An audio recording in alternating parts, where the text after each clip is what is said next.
Have you ever noticed how some people don't just like dogs, they need them? Their entire emotional world seems to orbit around that wagging tail. They rush home not because they're tired, but because someone is waiting.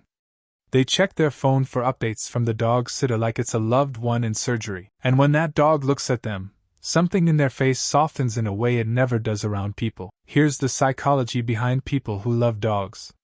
1. They learned early that love needs proof. Most dog lovers grew up in environments where affection wasn't guaranteed. Not abusive homes, just inconsistent ones. Love depended on grades, behavior, or mood. So their nervous system developed what psychologists call anxious attachment, a constant need for reassurance that they matter. Dogs provide that. Every single day. No ambiguity, no second guessing. Just pure, visible devotion. The kind of proof their childhood never gave them.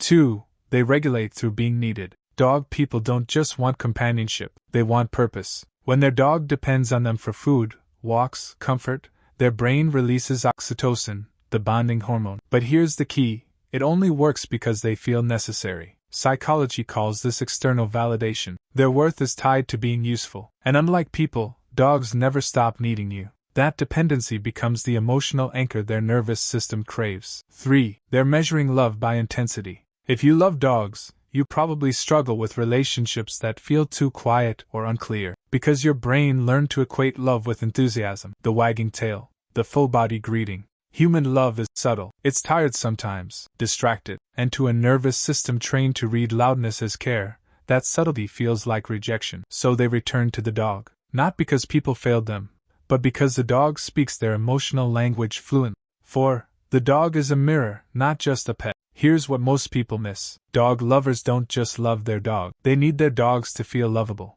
The dog reflects back a version of them they desperately want to believe, worthy, important, irreplaceable. When you've spent years doubting that, the dog becomes sacred. This is why losing a dog feels existential. It's not grief over an animal, it's losing the one relationship where their value felt absolute. 5. They're recreating the love they never got. Deep down, dog people are trying to experience unconditional love. Maybe for the first time. Their dog doesn't care if they're successful, attractive, or interesting. It loves them for existing, and that heals something. But here's the shadow side. If your worth depends on being needed, what happens when the dog ages? When it stops greeting you with the same energy? Many dog people panic, because the love was real, but it was also filling a wound that hasn't actually healed. So if you're someone who loves dogs this deeply, understand this. Your attachment isn't weakness, it's adaptation. You found safety in a world that taught you love was conditional. But the real work isn't loving your dog more. It's learning to believe you're worthy even without the wagging tail, even without the proof, even in the silence, because you were always enough. The dog just helped you remember. If this resonated, subscribe for more psychology that explains you. And tell me, what does your dog give you that people don't?